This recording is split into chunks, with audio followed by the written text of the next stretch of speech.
C'est l'heure des croustilles. C'est l'heure des croustilles. Salut à tous la famille, j'espère que vous allez bien. Bon, ce soir je vous explique. Je vais faire un croustilles qui est... Ça fait presque un an que je l'ai dans mon téléphone, comme énormément de croustilles. Sauf que là, je me suis décidé de le faire parce que j'ai vu une émission il y a pas longtemps où cette personne intervenait en tant que débatteur et il se permettait de dire des choses qui ne reflétaient pas la réalité. Vous allez comprendre quand vous allez savoir qui est cette personne. C'est une personne qui fait partie du monde audiovisuel français, qui a été chroniqueur chez Laurent Ruquier, d'accord, quelqu'un qui se revendique en tout cas grand penseur et intellectuel français. C'est un écrivain aussi, je crois, non? Il a écrit des livres, je crois. Il a écrit des livres, etc. Je veux parler de la personne de Yann Moix. Alors, je vous explique un petit peu comment j'ai eu ces notes vocales. En fait, il y a quelqu'un qui échangeait avec lui pendant pas mal de temps, une jeune demoiselle. On sait qu'il a eu une grosse polémique où il disait qu'il aimait les femmes plus jeunes que lui, etc. Ce qui pour moi n'est pas un mal en soi, dès lors où il respecte la loi, où il a des relations avec des gens, avec des personnes majeures, etc. Mais après, ça, c'est un autre débat. J'ai même pas envie de remettre ça sur la table, etc. Je pense qu'il a déjà eu cette polémique-là. Ça sert à rien de lui en rajouter. Néanmoins, aujourd'hui, il y a eu des notes vocales que je vais vous poster, où vous allez comprendre, en fait, ce qui peut se passer derrière, etc. Et après, je vous laisse juger par vous-même et on verra. Je suis contre la chirurgie esthétique. Moi, non, c'est pas, tu me prends pour Laurent Baffy, qui a un dentier tout neuf. On a l'impression que il a les mêmes dents qu'en 1974. Je suis contre la chirurgie esthétique. Tu vois les implants de ce pauvre Nicolas Bedos. On a l'impression qu'il est allé chez Mondial Moquette pour se faire foutre des bouts de salon ou des morceaux de tapis de salle à manger sur le crâne. Vraiment, on a l'impression que la frontière entre les lobes frontaux et le cuir chevelu, ça a été tracé à la ligne par le dessinateur de Tintin Hergé, tellement c'est bien fait, quoi. Putain, même Jamel, tu sais l'espèce de dentier dont on parlait là, Baffy, tout ça, même Jamel se les fait faire. Hein. Je viens de tomber complètement par hasard sur un truc sur Jamel là. Bientôt, ça sera la marionnette de Jeff Panaclock qui va se faire le dentier, quoi. C'est fou. Il s'est pris un bide à la fête de la jeunesse en 2000, en juin là, le 15.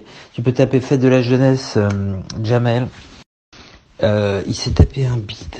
Mais les gens, il y a des mecs qui disent, je viens de voir 5 minutes là, 3 minutes, que c'est du niveau d'un mec bourré qui parle tout seul dans le métro. Mais c'est terrible. Je l'ai jamais aimé, hein, Jamel. Jamais. C'est pas quelqu'un de bien du tout. Mais alors là, c'est absolument terrible.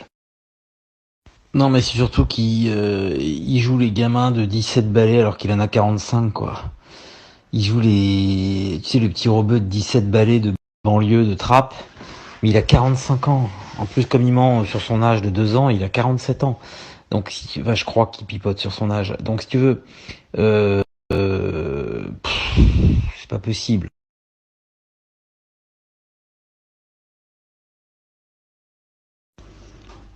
Toi qui adore dire que je suis un pervers, je peux te dire qu'à côté de Gilles Lelouch, je suis un mélange de l'abbé Pierre et de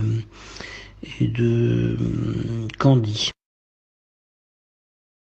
Et dans une fiction, si je faisais un attentat, ce serait non même pas un attentat contre Gilles Lelouch, mais je ferais des attentats dans des salles vides dans lesquelles passent les films de Gilles Lelouch, parce qu'il se trouve que je trouve que même une absence de spectateurs, c'est déjà trop pour ces films.